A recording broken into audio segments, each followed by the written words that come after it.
Welcome to Rick and Bubba University, the podcast. Rick and Bubba here again. And Bubba, we're moving into, the fourth episode of Rick and Bubba University. And this is probably the most well-known abduction story, the Pascagoula Abduction.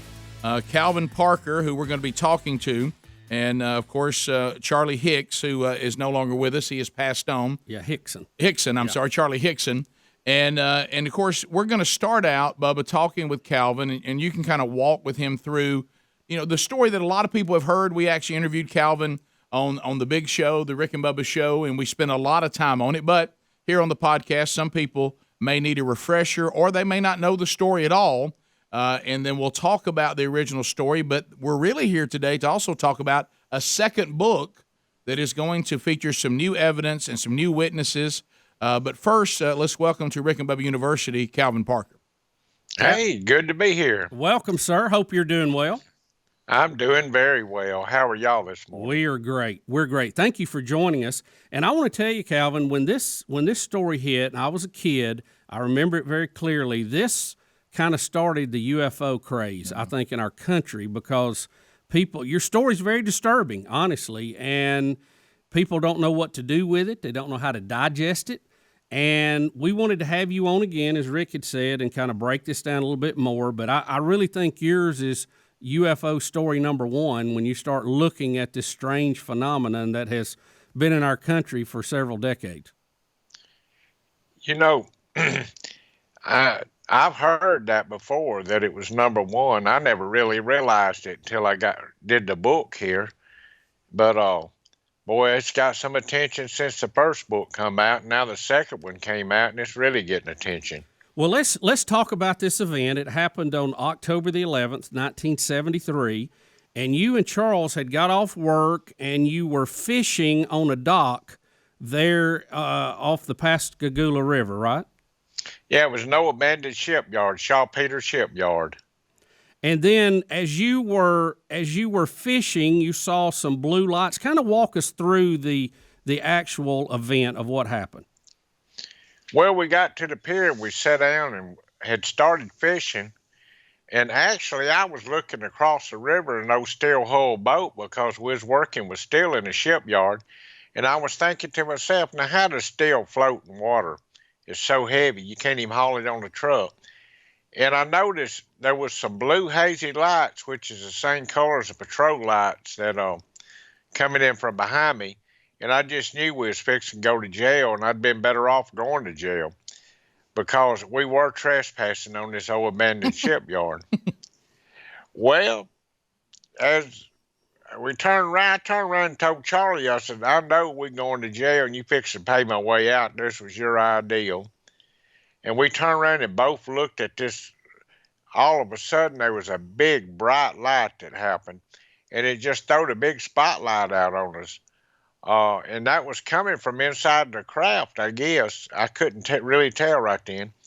And then there was three bulky-looking creatures that came in, and two of them got a hold of Charlie, one got a hold of myself, and they kind of floated us toward the craft there. I still didn't know what it was.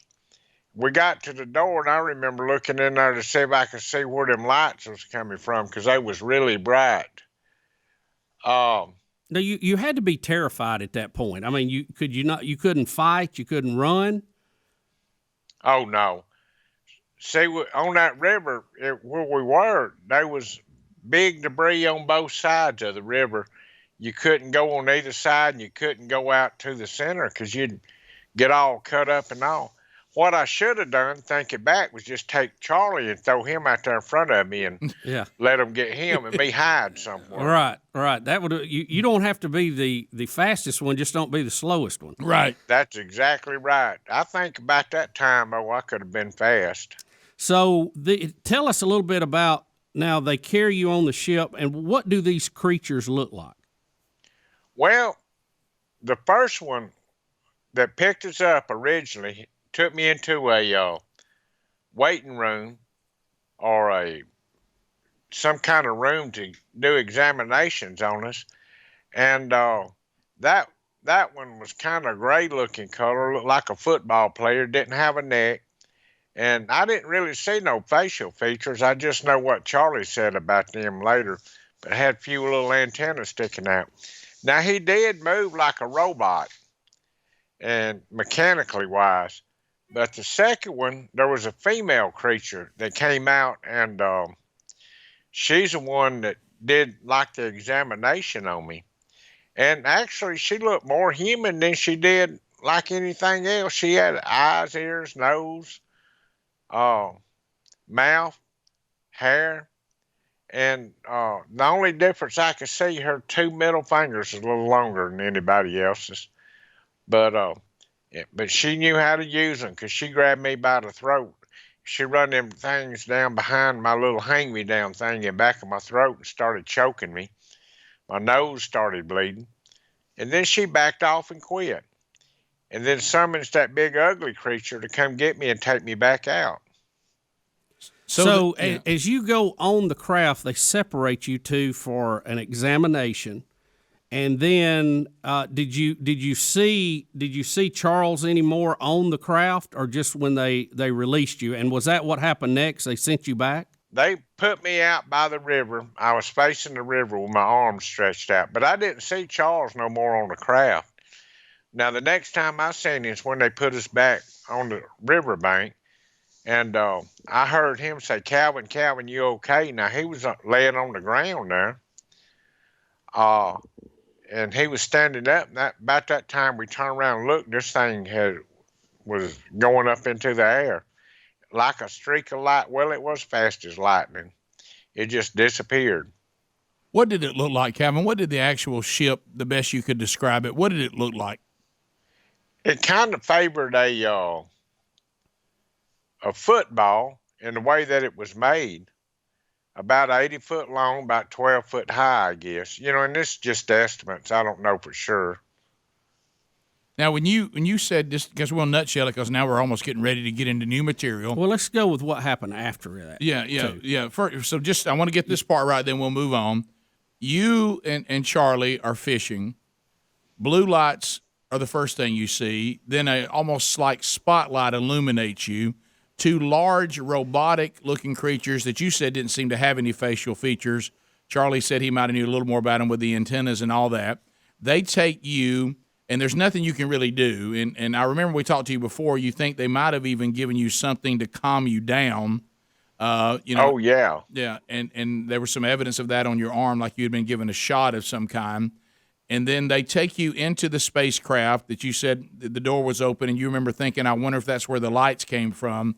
They put you on something that was like a table, but I remember we interviewed you before, and we just listened to the interview a minute ago. It wasn't a physical table. You just knew you were laying down on something, right? Yeah, and, it kind of favored glass in a way. It was a beautiful table, from what I could tell. But if you looked at it, you could see all the way through it, and it was more or less like glass. And then then you're laying on that, and then the more female, and you're using female just based on what you know about humans. Softer appearance. Right. A softer appearance with more defined facial features, and you said even hair came in with some really long fingers in the middle of what we would call a hand. Obviously does some sort of examination to you, sticks those fingers in your throat, so far back in your throat it made your nose bleed. Then she stopped. And I remember in the original interview, didn't you say that they also performed what we would describe maybe as some sort of MRI on you? They did. When I was on this table, I was looking straight up at the ceiling like that, and something about the size of a deck of cards come down, and it stopped about 1.5 feet in front of me, and it started rotating around my head, and it was clicking every time it would go. And then it got in front of me and just shot back up into the ceiling. And that's when the female creature come out, or what I call the female. It might have been male for all I know, Sure. But I call it a female because it's feminine looking, and it kind of acted like one. Yeah. Was there any sort of communication of any kind, any language, noises, anything like that? Nothing that you could hear through your ears, but telepathically, she communicated, and it sounded just like an old redneck girl when she talked. So that's another reason that I think it was. I think they might have practiced the language, But she said, "We're not going to harm you." And I was thinking, well, it's a little late for that. You done Mm-hmm. scared me, dirtied my clothes up, got blood all over me. What else is not harm you mean? Yeah, that's all in the eye of the beholder. So you don't see Charles anymore. They carry you back to the pier, and then you guys see the ship take off, and you go to report this. Of course, there wasn't cell phones then, so you go find a payphone and you call the sheriff's department, right? Well, no, what happened, I told Charlie, let's not tell nobody. Let's just keep this quiet and not say nothing. Well, on the way home, there was a store there, and he said, pull over to the store and let me use the phone. Well, I thought he was going to call his wife. I didn't know he was going to call everybody in the country. But he called Keesler Air Force Base and told them what happened. They said, man, we don't deal with stuff like this anymore. We don't even have that Project Blue Book stuff going on.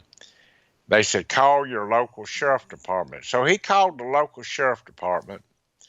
And when he did, they thought we was drinking, and they didn't want us to get on the road and drive. They said, well, y'all just park right there for a minute, and we'll be there in just a minute. Do not go nowhere. So Charlie come back, and he told me that he called the sheriff department, and they told us to stay right here. Of course, in just a minute or two, they pulled up, and they walked over to my side of the car because I was driving. Wanted to see my driver's license. I showed him my driver's license, and then he said, step out of the car. So I stepped out of the car. He shined a flashlight in my eyes, said, follow this with your eyes. So I followed that with my eyes. And then he said, stand on one leg, bend your head back, close your eyes, touch your nose, and count from 100 backwards and jump up and down on one foot. Good. I told him, I said, man, I couldn't do that if I was sober, much less if I'd been drinking. Absolutely. That's pretty difficult. So I did it for him, though. And he decided, we was safe, so we followed him to the sheriff department. He said, y'all follow me. Well, when we got there, they split Charlie and myself up. He went in one room, I went in one room. They tried to interrogate us, and I kept saying, they asked me what's going on. I said, nothing, not a thing. I said, I'm just out here. I guess that idiot in there making up something to tell you or telling you something. They said, well, hold on a minute. So they put us up both in the same room, but where I messed up, I wasn't thinking. They put a tape recorder in that room with us that we didn't know about. And then Charlie and I started talking about this. So that's how they knew that something happened. And they got pretty serious about it then. Before, they thought we was just drunk. But they seen we wasn't drinking, and they heard us talking between ourselves. And the sheriff come in, and he said, look, fellas, we're going to let y'all go home, and I'll see y'all tomorrow. So they had this secret tape there, and that's what convinced them that we was telling the truth, because we had no knowledge of the tape being in the room or anything. So they let us drive on home, and the next day we got up to go back to work. Well, on our way to work, well, we went on into work, we brassed in, and once we got checked in, we wasn't in the yard 5 minutes. They was calling Charlie and I both to the office. Now, this is just my second day at work now. This was October the 12th. And I had no reason why that, well, I kind of had an idea. But what they said, y'all going to have to give a press release because we can't even make phone calls out of here. Our phone's ringing off the hook. Now, how the media found out about this, I don't know. But I've got an idea it was probably people listening in on scanners and things to the police department, because back then people was just as nosy as they are today. And that's probably where they got the idea. Calvin, let me ask you this. When Charles changed his story or changed his mind and made the phone call, was you upset about that, or why didn't you want to tell the authorities what had happened? Were you afraid of public ridicule, or Were you still shaken up by it? I mean, we hear a lot about post-traumatic stress disorder. I mean, this is a pretty earth-shaking thing. What was your mental status then, and how did you react to him telling you that, hey, I call the sheriff?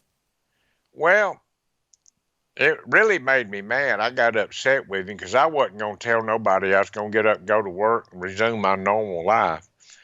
And one of the reasons why, I was due to get married in November. This was October the 11th, and I was going to get married November the 9th.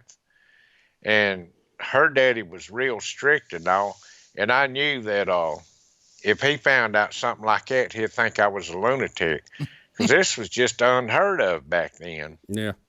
So your whole deal was, I'm getting married in a month, and I just don't need this. I didn't need it. I didn't need it at my work life. I mean, I had just changed jobs. I'm the only person I know that got a physical, hired, and fired all in the same day. That's true. So, but far as the impression it made on you, how could you go on? How could you go back to work? How could you go on knowing this happened? Did it not shake you up, or were you just able to block it out, so to speak? Oh, it shook me up, but the main thing that shook me up was the news media following me around and changing the story. And for 45 years, they changed everything that I said. They would add to it. And this was bad enough like it was, but you go to changing everything and all, it really gets bad. But it was a hard pill to swallow, hard to deal with. Up until I did the first book, I never talked about it to my family, my friends, my wife.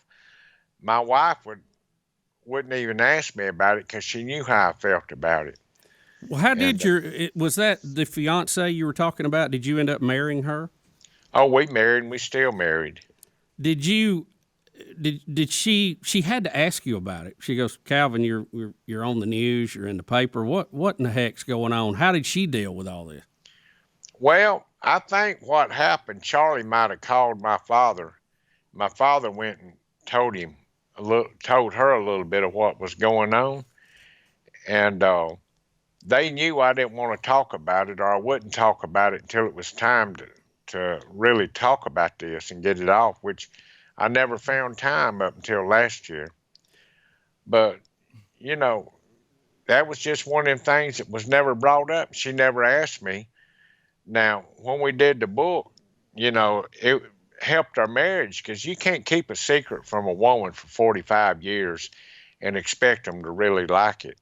No, you're right. No, they're sensitive about things like that. Yeah, and men, They are. Yeah, this may be the most unbelievable case I've ever heard of, but men do have the ability, sometimes not like women, to compartmentalize. We can have something happen, put it over on a shelf, and say, I'll have to get back to that later, and we go on with our lives. Where women, a lot of times, if something's going on, it gets at the center of their life, and they can't move on until it's dealt with. But I must say, Calvin Parker, you compartmentalizing, being taken onto a spaceship and having fingers rammed up your nose and moving on with your life, that may be the greatest example of compartmentalizing something I've ever seen. Yeah, and I kept this secret. I didn't break my oath to myself or my promise to myself to talk about it until the book came out. And it's kind of like my wife said when that first book come out. The people want to know, your friends want to know, and especially I want to know what happened. Yeah.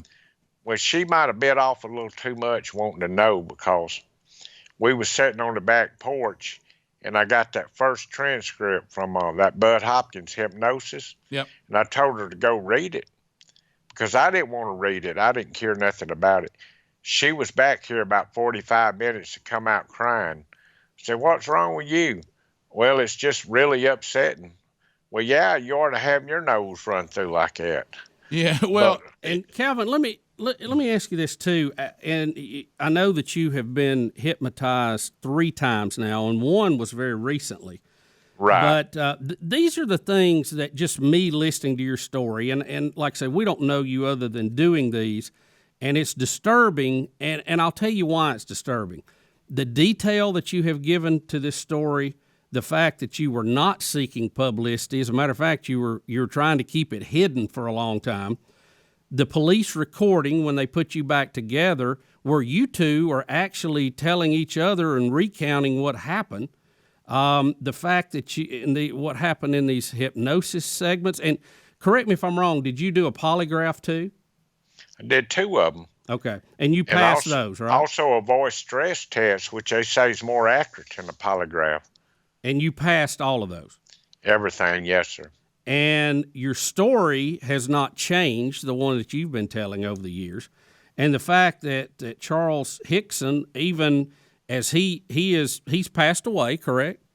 Yes, sir. If I was doing a hoax, I believe, you hear about the deathbed confessions, I would have said something to somebody if I was making this up. And he did not, right? No, he didn't. Charlie he actually the one that kept us alive. He'd make conferences. He quit his job just to go around and speak at these conferences and make speaking engagements. And I'll be honest, there's not any money in this. I don't know how he made a living, especially back at the time he was doing it. It was no social media. Right. And you had to physically, if you wrote a letter, you physically sat down and wrote a letter. Nowadays, I can get on this computer, and before I know it, there's 5,000 people know everything I do if I wanted them to know it. Let me ask you a couple of questions about that, and then we'll get into this last hypnosis and the new book that you're doing. Did you get the sensation that these beings were physical beings that just had traveled from somewhere? And maybe this is a speculation question. Did you sense that they were a physical being, even though obviously they were physically in front of you, or that maybe they were more of a spiritual being that had come through some kind of something into our dimension? What was your feeling about exactly what you saw? The old big ugly one that brought me in there, now he was mechanical. There's no doubt in my mind about that. But this female creature, I'm almost 100% sure she was a physical being. And I think she just there to do a job on a mission. And she had these robotic-looking creatures just to watch after her and do the work for her, I guess. Like henchman almost? Or right. Worked under her. Yeah. So did you feel like that they ever tried to contact you again after this? Or has other people that had similar experiences reached out to you and said, hey, I had the same thing? Or have you had other people who think that they have been abducted contact you and want to compare notes? Absolutely. I woke up one morning at 2 o'clock. I'm kind of nocturnal. I get up about 11 o'clock every night or 1. Went on my back porch, just talked to my little dog, and I heard somebody snoring. And I thought, what in the world is that? And there was a guy that was asleep on my swing, and I had to wake him up. And I got to feeling sorry for him because, he was way out there. And I woke him up. He wanted to talk to me. He was afraid he was, going to hell, and wanted to know if I thought he would go to hell. I said, nobody knows that. That's between you and God. I don't know something like that. But he wanted to share a story with me. And instead of just shooting him like I was fixing to, and I invited him in. We made some coffee, and he sat there and told me the story. And this isn't the only time something like this happened. I've had people I don't even know pull up in my driveway and wait out in the car for me to come out just to talk to me. This has influenced a lot of people. And then the eyewitnesses that come forth in this other book, and it's a trot line full of them, they've held this back almost as long as I have. And there's no doubt in my mind that they're telling the truth. And one of them come forward. I was on that Fox 10 news out of Mobile, and her daughter had made a comment on the bottom of the news, said, my mother seen that in 1973. She was there. She's always wanted to talk to Calvin Parker. Well, Philip Mantle, the guy that did the publishing of the book, he seen that remark. Well, he got on a hunt. Now, he's like a bloodhound dog when he wants something. He's going to find it. He's going to search till he finds the truth out. And he found this man's daughter, or this lady's daughter, and traced her down and got her mom's phone number. Now, everybody said that this lady come forward because she just wanted the publicity. That ain't the truth. She didn't come forward at all. My bloodhound actually tracked her down and asked her if she would give her testimony or talk to him.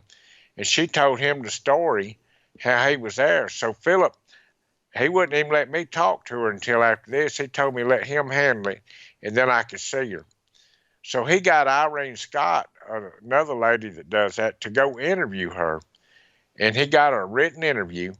And then I was able to meet her after this. But there's no doubt in my mind that she is way sincere, and all the rest of these witnesses are. Well, what did she say exactly? She said that she was across the river. I was fishing on the east bank, but the west side of the east bank. She was standing on she was standing on the east side of the west bank. And it's not that wide across there. And she actually seen this land, seen the lights come on, and seen these figures come out. And she couldn't tell who we were at the time until the next morning when the news come off and called our names out. But she's seen all this. And her husband also seen it. And he told her, don't mention this to nobody. People's going to think we crazy. Now, back in 73, people would think you was crazy to come up with that. Matter of fact, I didn't even know what an alien or a UFO was at that time. So, I understand where she's coming from. And then it was several other witnesses that seen this, that when they seen that this lady came forward, they all started kind of easing up. And I had met them at a book signing last October the 11th in Pascagoula. And, they come up and was talking to me and all. Well, I didn't think about it when they said they seen it. But my wife is good about taking down names and pictures and stuff. So we got the pictures that she took of the ones, and Philip tracked them down on Facebook with her pictures. So, and all these people are really sincere. There's no doubt in my mind what went on. And how can I doubt anybody? It's no way a man that got a 50 Shades of Grey run down his throat it can sit there and doubt anybody. Well, yeah, and so what you're saying in the new book, and this is Pascagoula, the story continues, and you were mentioning already, we've kind of transitioned into the new book. In the new book, there are now new eyewitnesses like the two you just described, people who said, on that night, everything Calvin Parker is talking about, we saw it. His story makes us understand what we were seeing. It also has the transcripts in it from the different times that you were placed under hypnosis. Yes, sir. And so that's also in the book. Those are the ones with Bud Hopkins. And then, of course, Kathleen Martin has put you under hypnosis again. I'm talking about last month. Yeah, September of 2019. Right. Tell us a little bit about that. Was there any details that came out in that session? It was a lot of details that come out in this session. It was actually a 3-hour session. What happened, I had met Kathleen at a UFO convention in UFO Congress in Arizona, Phoenix, Arizona, and got to know her. Well, I found out her background and her education, and she has a degree in forensic science and in this hypnosis stuff, and she just got a big degree, and she's a truth hunter, and she's very professional. On that first hypnosis now, there was 2 incidents, and they were kind of run together. I couldn't make any sense out of them when I read them, really. If I'd been just reading instead of knowing, I wouldn't have been able to make any sense. So I talked to Kathleen. I said, will you be willing to hypnotize me? And she says, well, I'm really busy and I'm tired. But she got back to Florida and she called. She said, "Yeah, I'll do it." So she got a plane and flew down, and we would come to the house here, and I spent 3 hours under hypnosis, and she separated them. She didn't lead me on with any questions. She was very professional, and she did a great job doing this. And I found out stuff for my own dealings. I'm the only reason I'm in this is for answers anyway, and it also got me in the doghouse a little bit with my wife because I talked about her cooking and all in there. Uh-oh.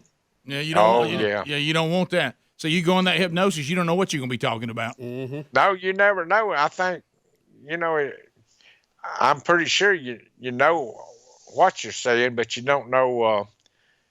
You don't expect. It's kind of like drinking. You know, You want to know a lot about a man. Just go have a few drinks with him, and you know his whole life history. Then you know that truth serum kicks in.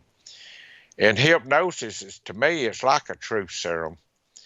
But I found out that this was a female, and we had a violent confrontation there toward the end, and she separated the two incidents. And then I got a better description of what she looked like and of her hair. And there's a lot of stuff that come out. You know, I hadn't my own self. I hadn't really got into all of it right now, but I've read through it in a hurry. But what I'm wanting to do is I have the tape of where I was hypnotized. I'm going to sit back and just listen to the whole thing. Now, in the book, though, we will have some of the new things that have been found out, and those transcripts from prior hypnosis will be there, and new independent eyewitnesses that say that they saw the same things that you did. And Exactly. And so now that you're out, and you said there's people contacting you that have had experiences in their own life. I know you're not the judge and jury, but just with your own savviness and common sense, do you think mixed in some of these that are contacting you are some that are more believable than others? I do. You know, there's some that I believe wholeheartedly, but then there's some that, I didn't tell them, look, you're crazy. Right. But I thought it in the back of my mind, yeah, you got to be a lunatic. So, but 99% of them I do believe, but there's some that get too far out there for me. I mean, even my story is far enough out, but there's some that really get way out there. Understand. Calvin, let me ask you this: far as you being checked out physically after this, have you ever been checked to see if they implanted something in you or anything else was done other than just a physical examination? Well, when I had my heart surgery and all my stroke, they did an MRI on me. And I asked them to do like a full body scan. I was willing to pay that extra time for it. And they really couldn't see nothing that wasn't supposed to be there. So, yeah, of course, it might have fell out or been taken out by the end. Who knows? Are you concerned that they may try to come back and find you again? If they documented you once, they might want to come back and, like we do with animals, somebody who's been tagged or marked to check that same animal to see if there's been changes. Are you in fear that you may be targeted again? Well, I don't fear it, but I don't want it either. Used to, I wouldn't even go out and fish at night anymore, but now my best time of fishing is getting up at 1, 2, 3 o'clock in the morning and going out there at night and do some fishing. And my wife's not afraid. She comes with me. So, but I do know one thing. Used to, I would carry a gun everywhere I went. I don't do that no more, because if you do that, you're going to do something stupid one day. You'll use it and get you in a lot of trouble or somebody else in a lot of trouble. And I don't want to hurt nobody or nothing. I just want to be left alone to live my life. Hey, when Charles was doing his speaking tour and when he was still with us, did he stay pretty much to exactly what you experienced? Did you ever at any point think that he was starting to add anything that you didn't agree with? Did his story remain consistent the whole time? Well, to be honest with you, I never really he gave me one of his books, or Philip did. I never read his book. I never listened to none of his speeches. I would hear him on the news media every now and then, but he was real believable. I mean, he pretty well stayed with the same story and all. There's just one thing that I kind of doubted about him, and he said he had a rock, and he could rub that rock, and they would come back and see him. But we found that rock on a fishing trip. It was just a pretty rock, looked like it come out of a fishing aquarium on a sandbar, and he picked it up. Now, if he ever rubbed it and they come to see him, I don't know, but that was the only thing that I had a question about with him. Yeah, but to Bubba's point, you've never been contacted by these beings again. No, sir. Well, the new book will be some new insights. Do you, as you sit here today on Rick and Bubba University, you obviously have done a lot of interviews now. It's out. You're Calvin Parker, the guy who, was abducted by some sort of creatures from somewhere. And do you wish you had stayed with your original plan and wish that Charles had not told everyone, or have you finally come to peace with it all? Sounds like you have, and you realize that maybe you're here to help people in some way, shape, or form, and also healthy for yourself that you did go ahead and get it all out? I'm glad it's out now, and I'm glad I waited to this part of my life. Charlie, the one thing about Charlie, he kept the story alive and halfway believable all through this. And then after he passed away, and my wife talked to me about writing a book, this has been the best thing for my marriage that has ever happened to it.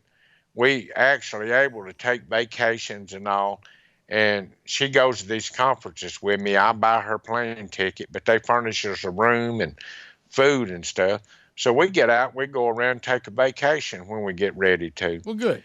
And it's nice. It's been good for our marriage. Plus, you keep, like I say before, you don't keep a secret 45 years from a woman and expect them to like it. You get that look every now and then. But I'm glad it's out now. I've met a lot of great people. I feel like I'm doing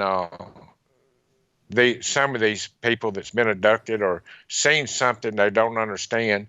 I feel like I'm doing them a little service, so that makes me feel good. And plus, I'm still a Christian, so I don't mind getting out and talking about God. Amen. When all this comes on. And I think just the fact that somebody would come and ask me, are they going to hell, it represents my part with God and all. My motto, God first, family second, and then whatever falls in there, after that. That's a very interesting point. I have two more questions, Calvin, and we'll let you go. You've been very gracious with your time. When you encountered these beings, did you sense an evil with them? Did you sense a spiritual component? Did you sense that they could be some type of angel or something else? Did you have any of that, or was it just kind of like a very physical, hey, you're here, you're holding me type situation? Did you sense any spiritual component to this? No, I didn't sense anything spiritual. And, I get people mad sometimes. Everybody says, well, I want them to come get me. They here for the good of the world and all.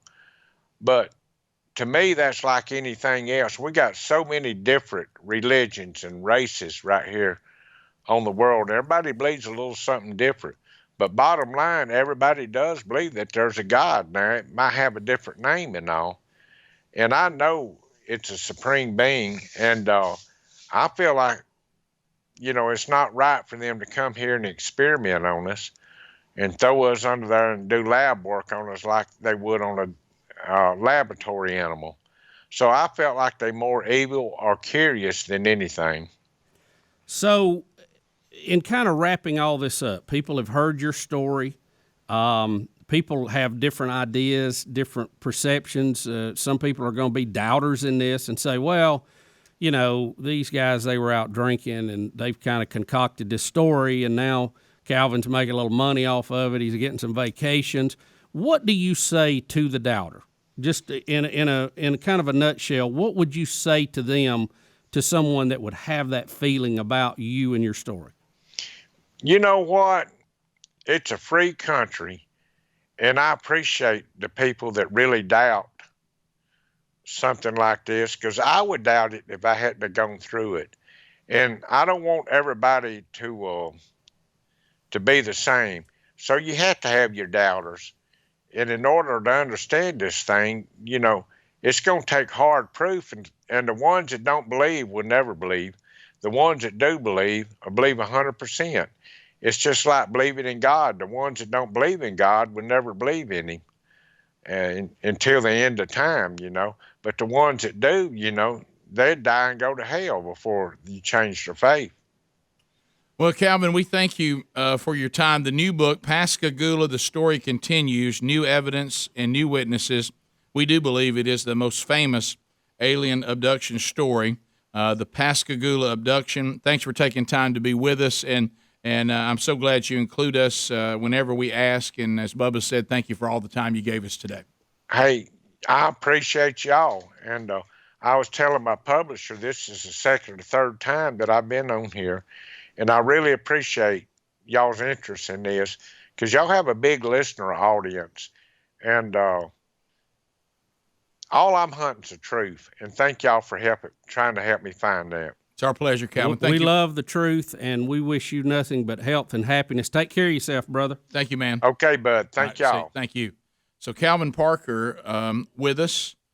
Bubba, as we wrap it up, there has to be 5 minutes that we just sit here together. And the things I'm going to say, things because we've done it, and I'm not saying it any other reason, as I really am interested to try to figure this out. And so I go to you. What say you about Calvin Parker's claim that this took place? Well, Rick, we wasn't there, so we don't know. We don't know. I take him at his word. I think he's a very believable person. I know Calvin Parker in that he's like a lot of my family people, my kin folks, as we say. I don't think he would make this up. I think something happened to him and Charles that night, something very much out of the norm. I don't know what it was. We don't have proof. The old joke about they never stole an ashtray off the ship, so we have some kind of physical proof. But I think something happened to those men, something they don't understand, and as you heard, something that Calvin is still dealing with today. I just don't know what it was. And it's very uncomfortable. I mean, to think what he says happened could have happened, it makes us all very uncomfortable. Yeah. But there's things out there we don't know and don't understand about our universe. As we've talked about, it doesn't change my faith perspective other than the curiosity of I'd like to know what's out there. Yeah, I find myself, and I think this may be, those of you that are fans of the show, maybe the most surprising. I'm not Greg, but I'm close to Greg. Right. And we're from the same cut. I got to tell you, I don't think Calvin Parker's making it up. Now, do I believe, and I don't even know if Calvin Parker is trying to say he believes that he was. Calvin Parker says he doesn't know who grabbed him and who took him on this, what he says is a ship. He doesn't know who these people are. He didn't know where they came from. He's not saying there's life on other planets. They're just saying, hey, Charlie and I were grabbed by something, and I don't think he's just making it up, because if he was just making it up, long ago he would have said, let me start my speaking tour, let me start my books. And he didn't. He waited a very long time. And really, if you think about it, what he's telling us, it became therapeutic for his marriage. To just say, look, we're going to deal with this and talk about this. And how do we solve a lot of mysteries now? We say, follow the dollars. Right. You can't really say he made this story up for profit because, like you said, it came very late. If he was going to do that, he should have done it a long time ago. Now, obviously, we have a biblical worldview. You made that very clear. We certainly believe that there is only one God, that's Jehovah. We certainly believe that his plan for redemption with planet Earth and what was created on Earth is all covered in the Word of God. That's a deal with that creation and we, the human beings that were created for Earth. What's going on in other places, I got no idea. And one of the things that I'm thinking about is why is there been what was accomplished by this, by whatever these things were. But back to the biblical worldview, just from what you know about space exploration, about how much time it takes, what seems like a delay for us. I mean, they may be coming back in their timeline very shortly. You know what I'm saying? Right. Like I know I'm getting into God now, and that's not what I'm saying these things were. But, Peter tells us pretty clear, you think that God's delayed his return when he hasn't delayed at all. Right. Our timeline's not his. It's certainly not cosmic. It's very human based on our life. Right. So that's always been one thing I've wondered about. Why would they do this and not follow up on it? Right. Or maybe they did. Maybe some of these other people who are saying things happen to them, that is their follow-up. Well, how about this? Let me give you this. And we always talk about these abductions in general. They appear to be on the outlying areas. They never land on the lawn of the White House and say, we want to talk to the president. But think about how we study the animal world, and I call it the Mutual of Omaha example. If now, we have all this footage of studying animals where we have hidden cameras and we go out to these remote areas. If somebody was studying the human race and they didn't want to be an influence to that race, they probably would do it the way that these have been done, by picking off people who are isolated at hours of the night where they can't be seen. I mean, if they were going to do it logically and study us physically, I think they would do it the way we're seeing it done. And the one thing, I'll tell you, this is one piece of evidence you never hear talked about, but it always speaks loud to me. Look at the pictures of these men shortly after this happened. They have a look on their face that you can't fake, that something dramatic happened to them. And we've all had things in our life happen to different degrees that were troublesome or bothered us, or we saw something or been through something in our life. And there's a look people have on their face you can't fake. And they've got that look. There's something happened to them that was very disturbing. And again, I don't know if it was gray men from, outside our universe or dimensional travelers, or they had some kind of mind-altering dream, but in their mind, something happened to them. And I think something happened to them. I just don't know what it was. Thank you for being with us on this episode of Rick and Bubba University. We certainly don't come away with a lot of answers, but at least we can come away with whether you think that Calvin Parker is credible or not. As far as Professor Burgess and Professor Bussey, we think he's credible. We just don't know what happened. We certainly don't know what happened to him, but I think he believes something did, and whether that was something beyond our galaxy or something in the spiritual realm or hallucination, we don't know. But what we will say, ending this episode of Rick and Bubba University, the two of us do not think that Calvin Parker just made it up. Thank you for being with us.